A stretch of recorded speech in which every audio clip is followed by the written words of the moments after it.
Welcome to my channel Vigi Reads, where I post many of the bookish reviews, author interviews. Obviously, I'm trying to get many more of them, and I'm just glad that you are the first to get interviewed. And it was a divine experience reading your book. So I'm really very I can say enthusiastic to interview you. So to starting, as you said, obviously that it takes time. It obviously took 1 year to write, but it was your 30 years of experience, 3 decades almost. So how can you sum up this experience, or tell us something about the experience of creating this book, or I can say a masterpiece rather? Yeah, so let me answer the question in two parts. One is, yeah, it took long time to reach a decent stage. I don't think I am done yet. The more you do this, the more you realize that you are nowhere. You're just Sure. getting started.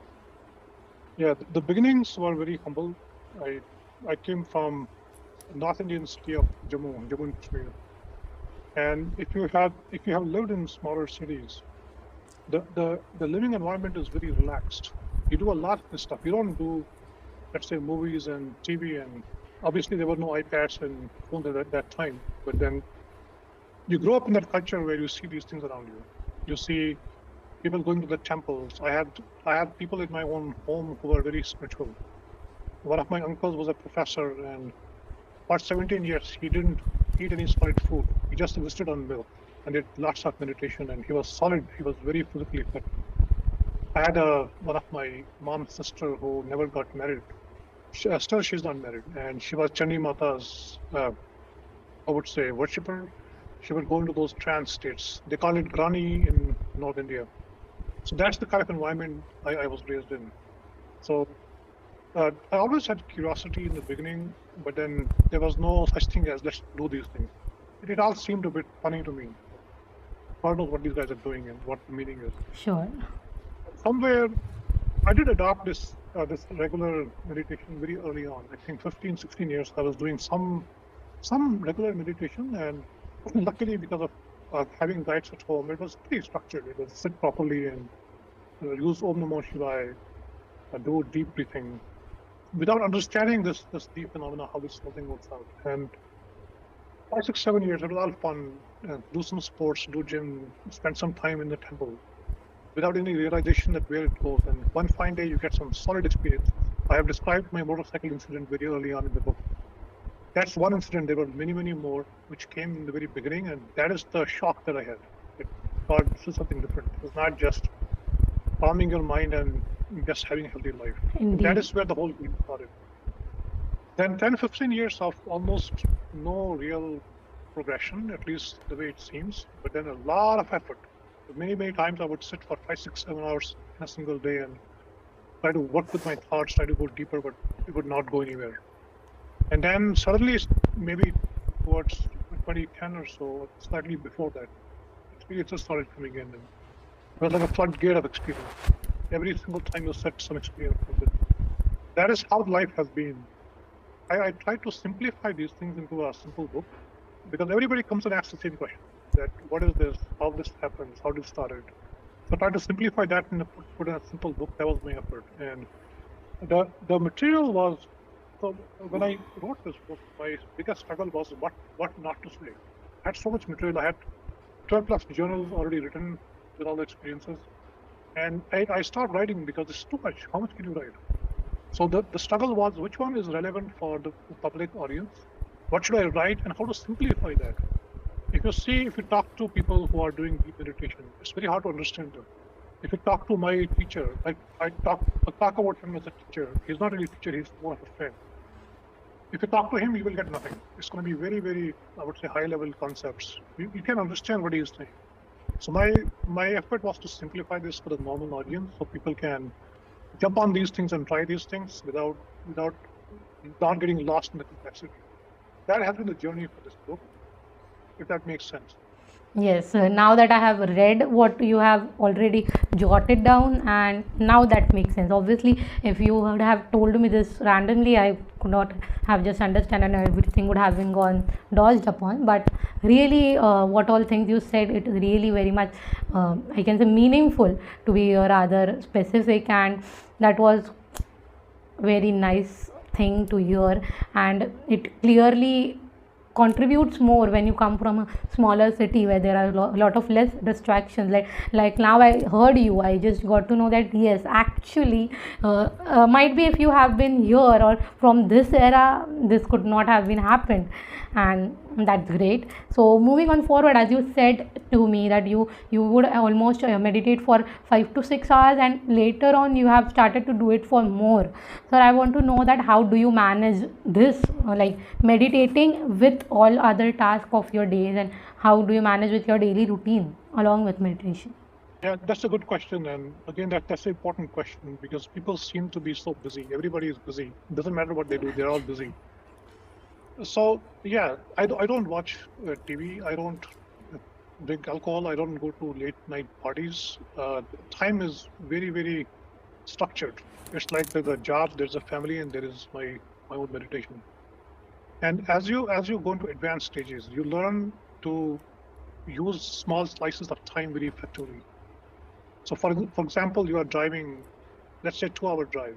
That 2 hour drive is enough time for you to do some breathing exercises. And when I say breathing, I'm talking about go back to 2, 3 breaths per minute, not your 16, 17 breaths per minute. When you're doing your job in the middle, you can take a 30-second break or 2 minute break or 5 minute break, and you can just go inside. So as you go into advanced stages, then this becomes easy. In fact, you can be watching the TV and you can be gone. You won't be there. You're gone, pretty much gone. As long as the volume is not so ridiculous that it hurts you, you can be gone. But again, for a normal person who's just getting started, the way I would say is that you have to sort of build some structure into your meditation. Uh, time is never available. Everybody is busy. You have to build your career. You have to sort of take care of your family and so on. The best way would be to build some kind of a habit, some kind of a regularity. It doesn't have to be evening, morning, night, whatever it is, but build at least some regularity. But one last thing in the same series of question would be that if there's a way for you to do this before you sleep, exactly before you sleep, if you can do some meditation, the impact goes into the sleep state as well. You can stay in the same blank state for a while. That helps you a lot more. So yeah, I agree, it's difficult. There are times when uh, the job is difficult. You have to deal with difficult people in the day and you're stressed out. Even now, I have those days when I really can't do it. I just need to skip it. No, not today. But then if you build some habit, if you make it a part of your life, I think it's possible for everybody to do something. That clearly answers my question, sir. And I can say when we first started this book I reading, I thought that all this come with the curiosity of knowing how does the brain functions, right? And as I can say, you are also a techno enthusiast. How much do you think that the understanding or the knowledge of AI has helped you in this process? Yeah, I would not say help. I would say that it contributes to your understanding. So the more you understand, the better you can drive forward. So when you go into AI, so if you think about AI, there's a specific field in AI, neural networks or deep neural networks that exactly mimics how the brain is structured. Basically, you get a stimulus, and the stimulus flows through the multiple walls in the neural network, and it reaches a spot. So wherever it reaches after it flows through that network, that decides exactly what you are visualizing, what you are seeing. Basically, you can compare those things directly to the way our brain is structured. It's all the same thing. But then that raises too many questions. The prime question that comes in is that, yes, the brain is all a processor, similar to our AI neural network. But where is the jump from processing to meaning? So for example, you got a stimulus from somewhere, you see a cat, and that makes your brain neural network shine. There's some activity in the neural network. That activity is very specific to a given pattern that is customized to the cat. But who decides this is a cat? That is not there. That clarity is not there. Yes. And then once you understand this is a cat, then where do you store those thousands of cats images? So tomorrow you can again access that. We talk about the neural system of the brain getting solidified because of reuse, multiple use, but same pattern. That's okay, but then still, where do you stop assessing information and where do you start making a decision? That step is completely missing. If you take this all the way forward, if you look at how AI is progressing, it probably is possible today to build a robot that can do most of the human things. A robot that can probably maybe solve the questions, or let's say answer questions, or do maybe go and build something. Robots can do those things. But then the step which is from that step to, is there anything more than that? That step is completely missing. And think about it, that tomorrow if we build those robots, what is the difference between us and those robots? Where do we differentiate? They will be better than us in every possible way. Actually, At least from my thought process, I think the differentiation has to be, how do we jump into the consciousness? The moment you jump into consciousness, your mind and brain is out. These things are not that relevant. They're not that important. The capabilities are very, very different. I don't think the robots can ever get that capability. So I think it's a good time for us to have that conversation when we talk about AI and brain and robotics. actually, sir, that now that you said, obviously, that they cannot connect with our higher selves, like to be very specific, as you have mentioned in the book, and reading that experience also was really very, I can say, bewildering for me.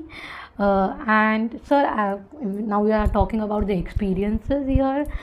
Can I know that obviously you have said already that you have not mentioned all the experience. Obviously, you tried to jot down the experience which were more relatable and more understanding to everyone.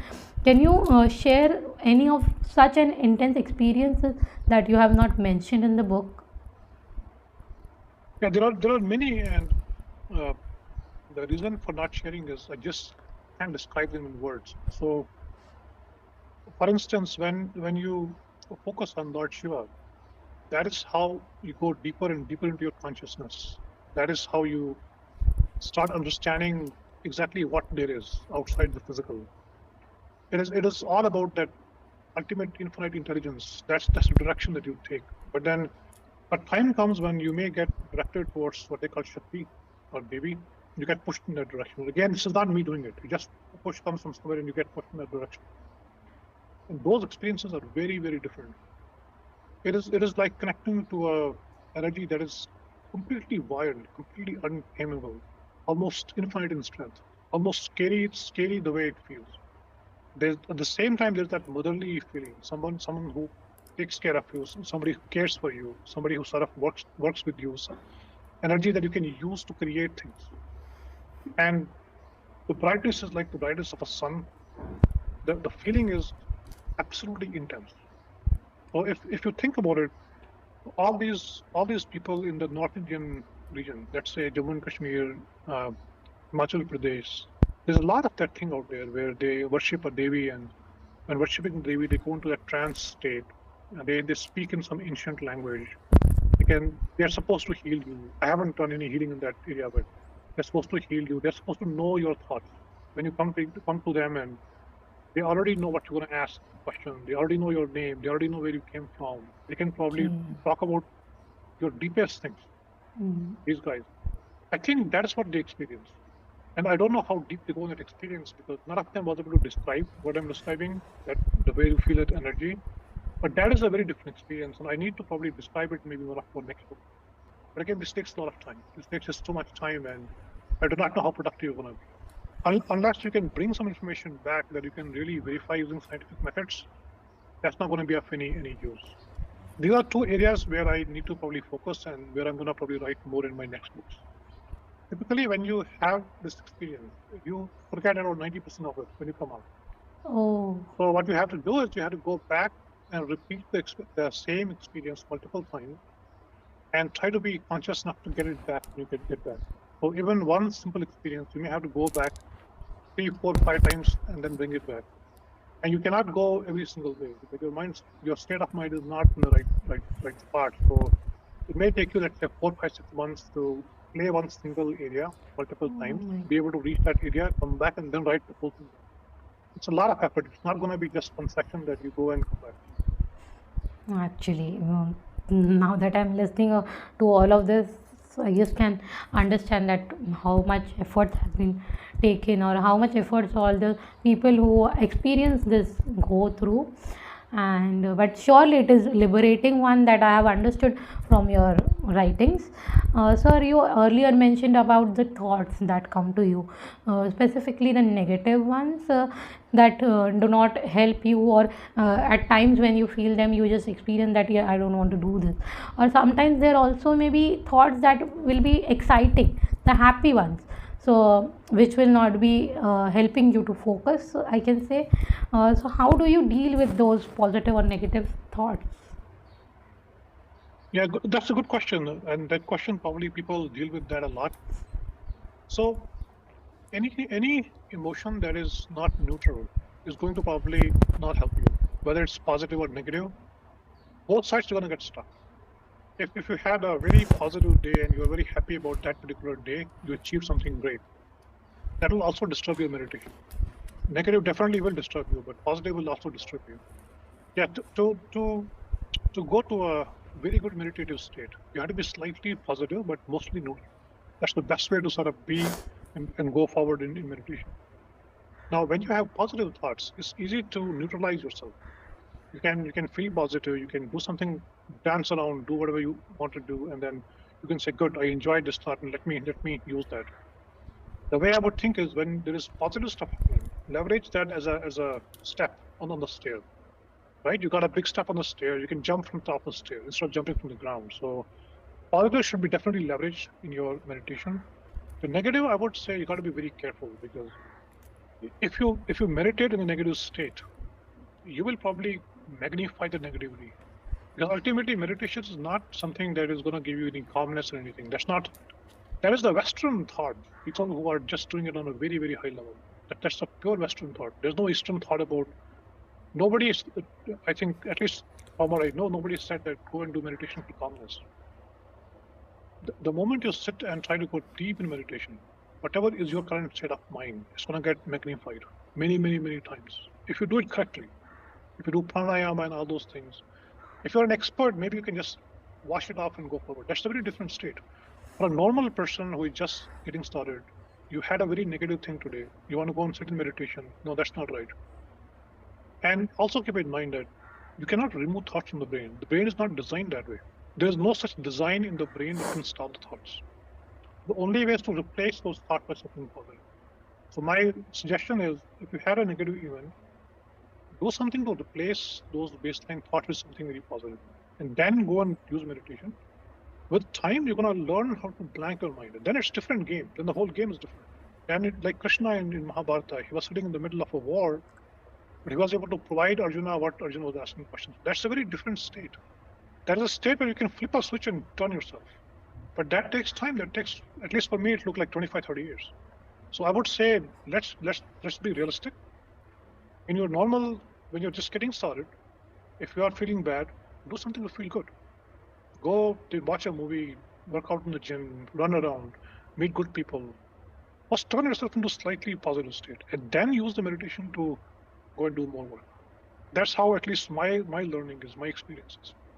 So just one thing, when you use the word leverage, I am an avid reader, as you might have that idea, and I just love using new words or reading new words. Or when I read that word leverage, leveraging, and I was so much mystified with it. I was so much like thrilled that yes, we are getting to read such words while keeping the writing, I can say, writing so much simple but still using such good words. Sir, I really like that word, and I have started using it in my day-to-day life while talking to people, and suddenly people are like, what's that word? And even they are impressed. So thank you for that word. I just wanted to do that. It just kept my mind, but when you used it, it came back. So thank you for that word, sir.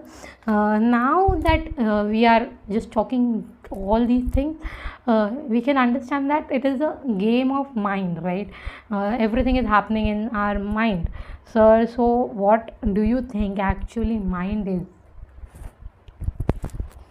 Yeah, another great question. So there is that Indian philosophy about mind, and again, I'm not going to repeat this here. I'm not an expert in any literature, and I try not to become a theorist in this area. But the Eastern culture has really mapped mind in so much depth, while the West has been very, I would say, focused on the thought process. If you look at all the study of mind in the West, it's all about the disorders and depression. Somebody is completely messed up. There are so many conditions there are so many terms that have been developed about different disorders of the mind. The study of the mind has been done uh, more to sort of diagnose people with problems than to talk about how you can make it better and how you can move forward. And if you think about mind, so there's a brain that is the actual physical instrument. Then there is mind, which is more of the summary of all the thoughts and emotions and experiences that a person goes through. And though that mind is using the brain, the mind gets limited by the brain structure. Right? The brain is structured in a given way where if there's a fearful thought, it travels very fast. Before your conscious thoughts will travel, before you want to explain it to yourself why there's a tiger out there and what he's going to do, is he here to eat or not, before you describe that, already a fearful thought will be gone all the way through, and you will always have a reaction. You're going to be running before you think about those things. So brain is structured in a way that is going to limit how your mind is going to work. Then there is something which is beyond the mind. The mind is nothing more than the thoughts that you have today, the thoughts that you had yesterday, information that you dig from here and there. That is your mind. Now the question becomes, how do you make those decisions? How do you sort of choose and move forward? Think about this. If you had a computer that had programs, this is how you add one or two numbers, and this is how you do something. That is great. That's all thoughts. But then, how do you choose a thought? How do you choose an action? How do you choose a decision? How do you make a decision? How do you like, dislike? Like, who does that? That is something beyond the mind, and that is what you call your energy, body, your soul, or whatever you call it. Right? So that connection is completely missing when it comes to the Western thoughts. And the Eastern thoughts totally go in that direction. Eastern thoughts say brain is useless, mind is of no use. When you go beyond the mind, the consciousness is exactly what is what. As you said that you met many godmans, you have talked to many people about God and all these things. After your experience, I want to know that what do you think God is actually? Yeah, you asked me a question that probably nobody has been able to answer in the entire history of mankind, and I doubt somebody's going to be able to answer. But I'm going to provide you at least some approximation. My answer will be wrong for sure, but it will at least have some direction. So if you think from consciousness side, think the way quantum theory works. You think about light. So light can be either this continuous vibration, or you can define it as quantas. And quanta is nothing more than a limited portion of light that can behave in a certain way. The behavior determines how do you define the quantum of light. Light is the same. It's going to be the same everywhere. That's how I think about the consciousness. It's the same consciousness that pervades everything. There's a unit of consciousness which can behave in a specific way. That is a human being. Another unit behaves in a specific different way. That's probably a smaller animal, not that advanced. And if you project this all the way up, then the highest possible, I would say, possibility on that would be probably God. So which also means I don't think there's a God with maybe a trishul in his hand and the clouds riding a tiger. I don't think there's a God like that out there. What we have is probably way beyond that. It is so way beyond that for us it's going to be almost incomprehensible. For us it's going to be very hard to describe. The only thing you can do is feel it. And I also feel that when you talk about God, it's not a capability. It's huge capability. It is something, if you can connect with that particular level, you're going to gain the capability to a large extent. If you look at the Ramayana, Mahabharata, that's what they were doing. And I can't guarantee that they are the reality and that's the history. That's very hard to guarantee, but then there is so much preciseness in those books, the way they have been described, how people did meditation, how they gained capability from those meditations. Now, whether that really happened, I don't know. But the message that's being conveyed is absolutely clear. So for me, that's what God is, and that seems to be a practical way of thinking about it. I'm not sure if that is satisfying because that question is very hard to answer. No, sir, that was a really very practical answer to the question, I can say. And now that you have mentioned about the Mahabharata and Ramayana, there is one section which I personally liked in the book, that was the rediscovering ancient wisdom, as I already mentioned it. It had many use of many deities, mythological creatures, to be very specific. What from that, I'm just curious to know what are your takes on our Puranas and Vedas that have already led us. Yeah, all these books. So when I was a kid, I used to read these a lot. I have my grandmom who uh, was obviously old, and I love to read for her. So I have read Mahabharata for her. I've read Ramayana for her. I've read Gita for her multiple times, so tons and tons of times. Uh, Again, at that time, there were stories for me. I was not thinking they are reality or not. It was all stories. It was a lot of fun stories and exciting stories. The Vedas I have read to some extent. Again, skimmed through them. Mahabharata, Ramayana, I read word by word. But then Vedas, Puranas, I skimmed through to understand where is something that is critical I can grasp. My feeling is that this was the way the culture was built. They try to convey some deep ideas through stories. The stories don't get lost. If they had written a technical documentation on meditation, do this, do that, they have been lost. But they put some very beautiful stories. Some stories may be based on reality, some maybe slightly, I would say, beyond reality. But those stories have very clear messages. In every story, if you look at what is the commonality, in every story, there is somebody who's trying to gain something. The person is trying to go and do meditation, and meditation seems to be one of the prime ways to gain that ability. That's a clear message sent to the people that try these things. And there are messages like it's not just the good people; anybody can get it. Kauravas, Pandavas, right? They were both trying to do their meditations and gain all kind of powers. So anybody can go and get it. So you have to focus on what you're going to do. Righteousness, right? Do the right things. Be ready for someone to sort of have some abilities who's not the right side. And then there were those very clear messages about when these books talk about Surya Devata, Chandrama Devata, right? All these things. I used to think it's ridiculous. Why would you talk to Chan? Like, why would you talk to Sun? But then, as you go deeper into meditation, you realize that everything is conscious in the world. And given the right effort, you can go and talk to that thing in certain ways. The talk won't be like we're talking. I wouldn't go to Sun and say, "Hello, how are you doing? Oh, good morning." That's not the conversation. It's going to be a very different level of conversation. When you think about Hanumanji, right? Look at how that whole thing has been created. There's a being who's so powerful, but he has forgotten everything about that. There is somebody who has to come and remind that person how powerful you are. If you look at the details, he's being taught a lot of stuff by Surya Deva. If you look and if you connect the dots with Yoga Sutra of Patanjali, that book says that meditation on sun is going to provide you a lot of knowledge. Knowledge and wisdom comes from meditation on sun. Connect those dots with the Hanuman story. He was being taught by sun as his teacher. When you go and do meditation on sun, you're going to be very surprised of how much knowledge you gain. So basically, the way I see this whole thing is that they conveyed a lot of deep knowledge in terms of simple stories. At that time, I don't think there was a way to write things in the books and everybody would have a book. No.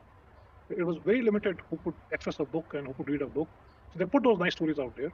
So everybody, that whole thing lived within those stories, those very basic facts. If you can derive those facts from these books, nothing else really matters. So I really like your thought that yes, these are stories. These are very important messages or very important knowledge that have been put forward in form of simple stories that one can read and keep in mind for life, rather not knowing yes there were really some deep and impactful messages that were laid out for us.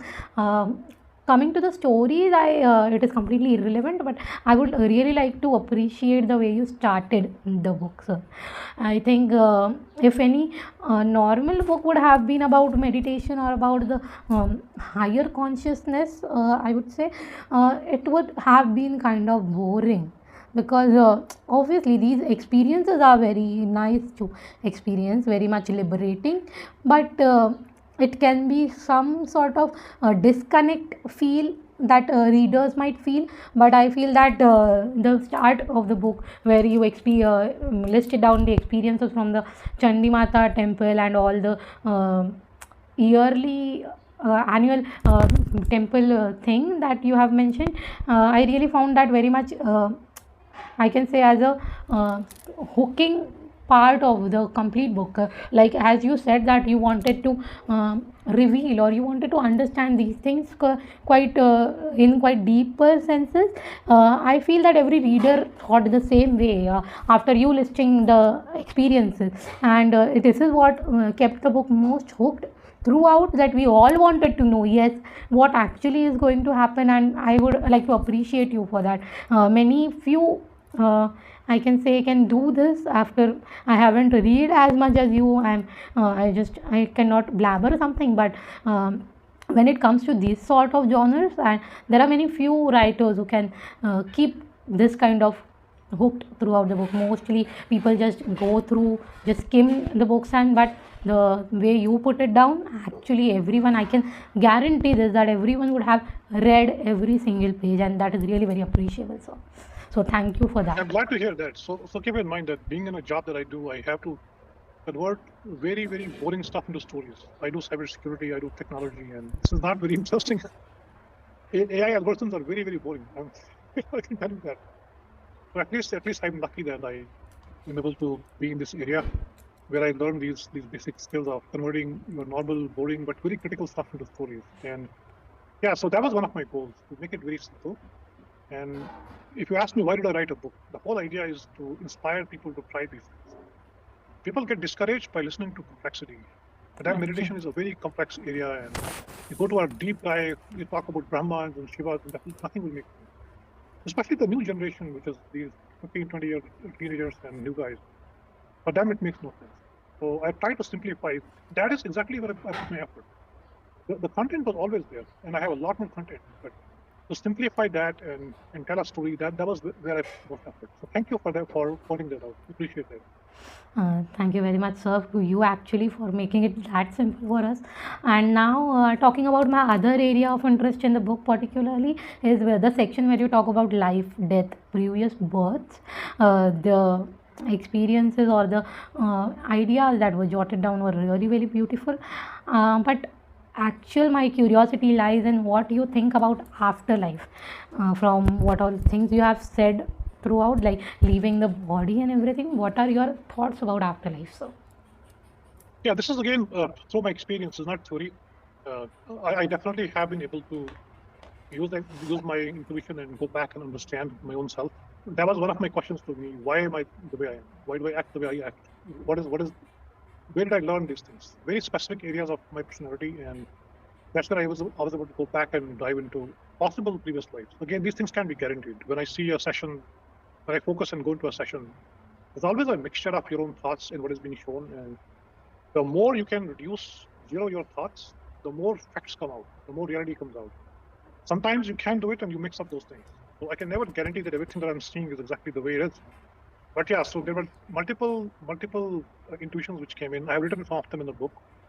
For me, it seems that we all go through multiple births, and every birth is a chance for us to learn a little bit more of the control, a little bit more about how you can control yourself in your consciousness. And my thought would be, uh, as you go through these births, if you can remove those tendencies from your lives, it directly impacts your soul or your energy or whatever you call it, your non-physical body. The more you move in that direction, the less is the need for more births. Think of it this way: that if suddenly you had the ability to go and exist in an energy form, what would happen? Think about that for a second as a theory. What would happen is that your discrimination would completely go away. Today, there's a mind that discriminates, that says, this is me, and this is you, and this is my table, this is my chair, so on, so on. I'm safe here. I can think about a war somewhere, but I'm not there. I'm here, so I'm safe. I can think about the sun, but I'm not going to burn because I'm sitting here. But there's a discrimination that you have in your hand at this point of time. The moment, theoretically, if you were an energy being right now, the moment you would think about the sun, you would be right there near the sun.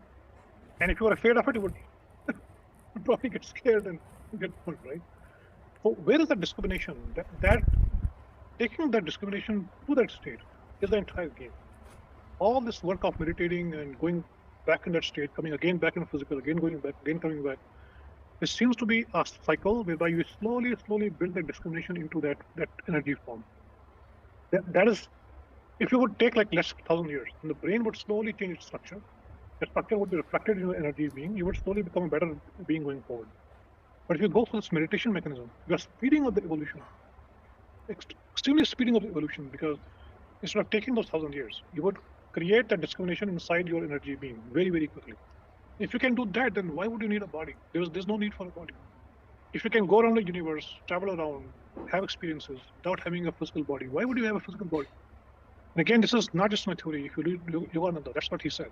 That's what he said about evolution, that whatever evolution you can get from thousands of years, you can get the same evolution through meditation. Now, he gave that very clear theory, but he didn't explain how that works. So I'm trying to go 10 steps down and explain this. that how your structure is going to change. Every single time you do meditation and go in a deep state, when you start, you bring nothing back.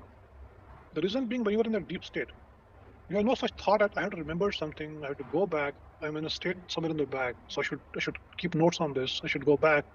You go back, you feel very refreshed, and you have a vague understanding of something happened there. You totally forget what happened there. But slowly, as you do it again, again, and again, you start bringing those thoughts back. That's how births work as well. Every birth is the same thing, like a meditation session. You go into a birth, you do something, there's some impact on your energy body. You come back, you again go back, there's a little bit more impact, and your energy body improves a little. That's how births work. So yes, at least from my experience, there are definitely uh, there's previous lives, there's afterlives, there are multiple births. But yes, so bringing back any proof of that is very, very hard.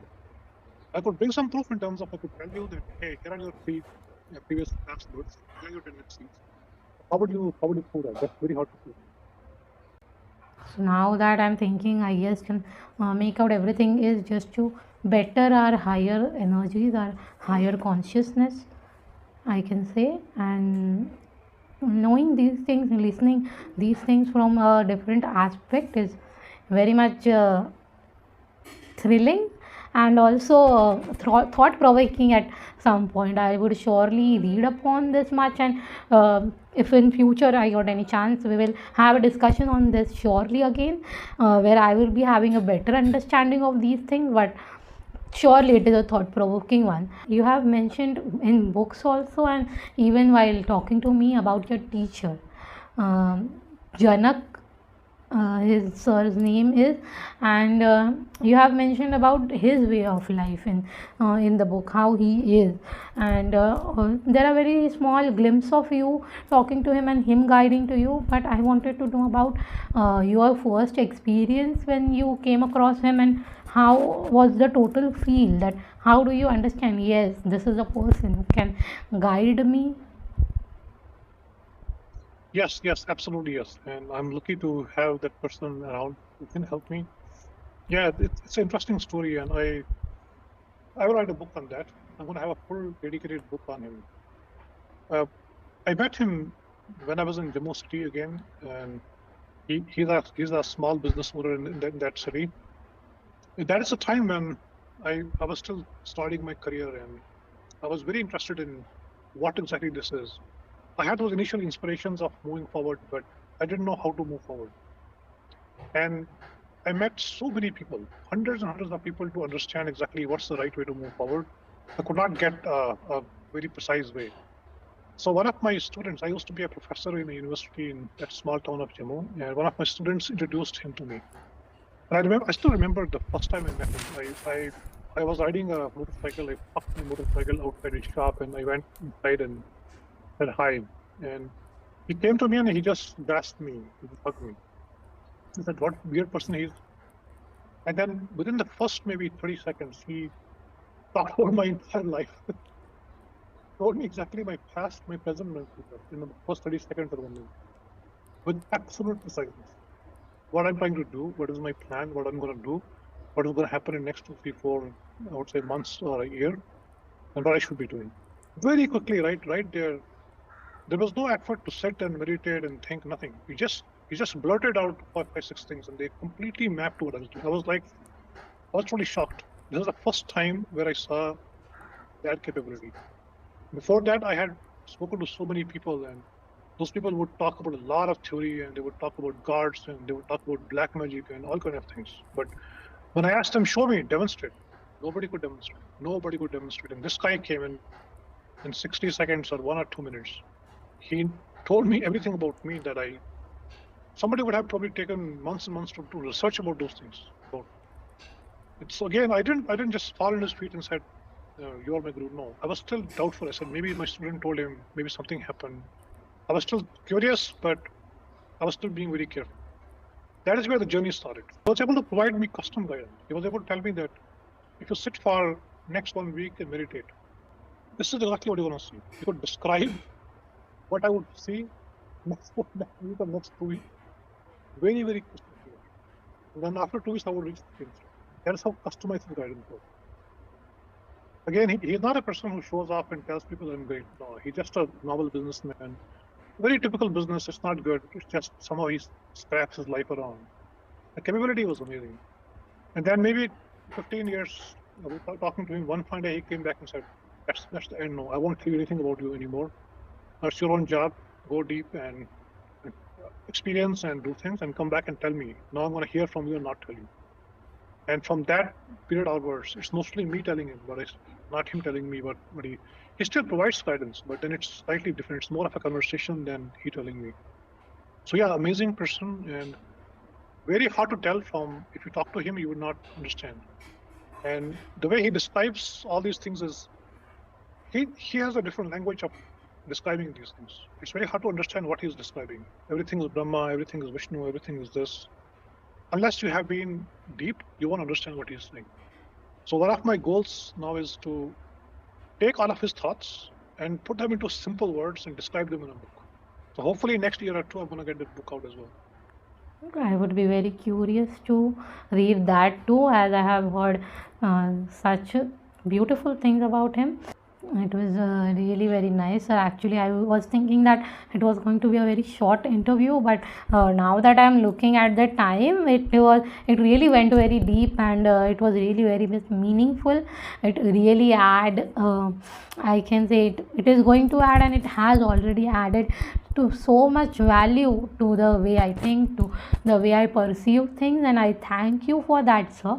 But to summarize all these things, as also I cannot say that yes, I am a full-fledged meditator, but I try somewhat when actually the precisely that you mentioned that when people are in negative state, we have that sort of feeling that you can meditate, you can become calm. So few here and there tries I have struggled, and as you said that one can tend to sleep, being I can say a lazy person, I obviously ended up doing that. And I'm sure that there will be many people like me, and I'm not the only one in this herd. What will be your advice, the best piece of advice in the end that you would like to give, or you would like to tell us? Obviously it's the thing that keep going, but I would like to hear from you, from your precious words, I can say, like how you want to advise all those who are struggling with meditation. Oh yes, yes, of course. I'll summarize my thoughts. So there are 3 or 4 things I'm going to probably say to everybody who's going to start on this journey. So first of all, the very first question that people ask me is, do I have to leave everything? Do I have to sort of leave my house and go to some cave, not do my job? No. That is one of the worst ways to move forward. If you are not completely satisfied with your current life, you cannot meditate. You have to be completely satisfied with your current life, the current state of life. So my first thing would be focus completely on your career or whatever you want to do in life. Bring it to a state where you are satisfied with yourself. That is going to be the beginning of your deep meditation. Before that, you can do lightweight meditation, but to go very, very deep, you have to be entirely satisfied with where you are. That is my first thing. And second and third thing would be, yes, you talk about positivity and negativity. Very, very important to have a positive mind when you start your meditation. So do whatever it takes to bring yourself to a positive state. Don't go in a negative state into meditation. Don't think of meditation as a medicine for your negativity. Get into the positive state, do whatever it takes, and then start from positive state. Always do that every single time. That's going to really, really help you move forward. Then you have to think about the foundational elements of meditation, and we have to sort of practice them to a large extent. The foundational elements, again, I don't need to tell you. You can get it from anywhere. The way you sit, your pranayama, the way you breathe, the way you meditate, how you sort of say Om or have a mantra. Get them from anywhere you want. Doesn't have to be me. Doesn't have to be a specific person. Get those basic things from somebody and do that stuff a lot. Make it a habit. Don't think about it as I'm going to meditate for 1 week and become a guru. No. Make it a habit for next 10, 20 years and do these foundational elements. Make them your own. A very, very important sleep is where your body and mind recovers. This can also be a place where your spirit recovers. use that opportunity. So before you sleep, meditate for a while, bring your mind to a very, very relaxed state, then go to sleep. Don't have anything between your meditation and sleep. In fact, if you can, while meditating, go to sleep. That's going to continue to your sleep. It's going to really, really transform the velocity of how you're going to progress. There are two more things. For example, find the right people and places around you. Somebody likes a temple, somebody likes a mountain, somebody likes a lake, somebody likes a beach.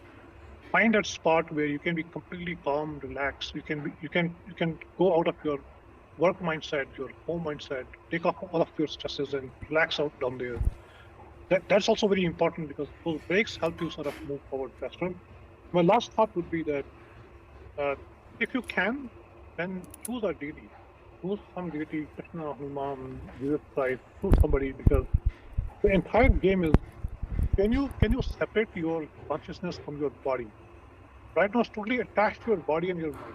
Your consciousness thinks it is the body. You have to make that thing think it's not the body. And the way this game works is, you can't just say I'm out of the body. It doesn't help that way. If you can choose a deity, a solid deity, and focus on the deity, and push the consciousness towards the deity, that's going to be an opportunity for you to leave your state of mind and body and be something else. That is where deity helps. To find a good deity, again, it can be anybody. It doesn't have to be Ram, Krishna, it can be anyone. It can be even a guru or somebody.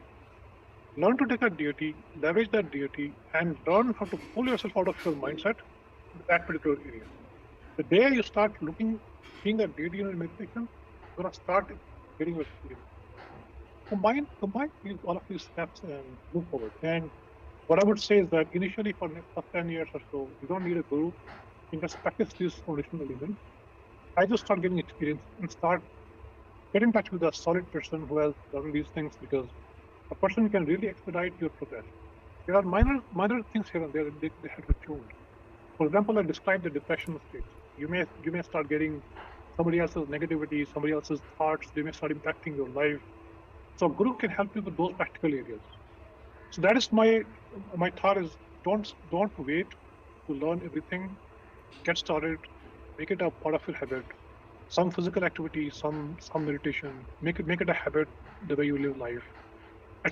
Everybody at some time in life is going to start thinking about these things. When does it happen to you is different. Somebody jumps at 15, somebody jumps at 50. So the best thing is to be prepared for that particular spot. If you have done the foundational elements, if you understand the theory and the way it works, the day you feel like jumping on it, you're gonna be ready.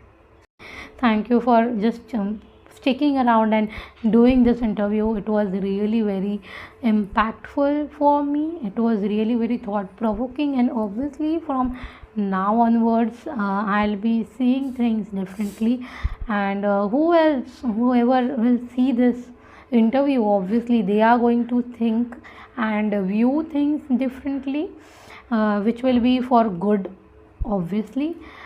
And thank you for doing this. Thank you, I really appreciate your time. Thank you for giving that to me firstly, and thank you for everything. Thank you for your tips. Thank you for this talk. Thank you for the insights that you gave. It was really very much insightful. It was really very liberating to talk. Actually, I came from an emergency, I told you earlier only, and I was really very drained out. But after talking to you, there is some change in my energy now. Like I can go now. I just don't need to sleep. I can go and just continue with my course, and I am literally meaning this. I'm not at all making this up. I literally mean my words. It has really helped me, and thank you for this. So thank you for doing this. Yeah, those are amazing questions. I'm so glad that we had this discussion. Very, very amazing questions. Each of those questions, we can probably talk for hours on those questions.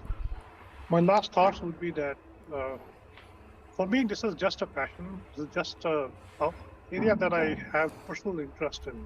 I'm gonna keep moving forward, however distance I can cover. I will be very, very happy to have one-on-one discussions with people who are doing something similar. Hopefully, I will learn from them.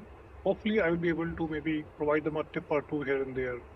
So this entire effort is just my effort to understand what this all means and what we can do in these areas. So yeah, whoever looks at these videos, very, very welcome to coach us, have some discussions, and let's see what we can do together. So thank you so much. Thank you a lot for these questions, amazing questions, and I look forward to more discussions. Thank you, sir. Even I look forward to many more such discussions and just many more knowledge from you. And this was great. Thank you for your time, sir.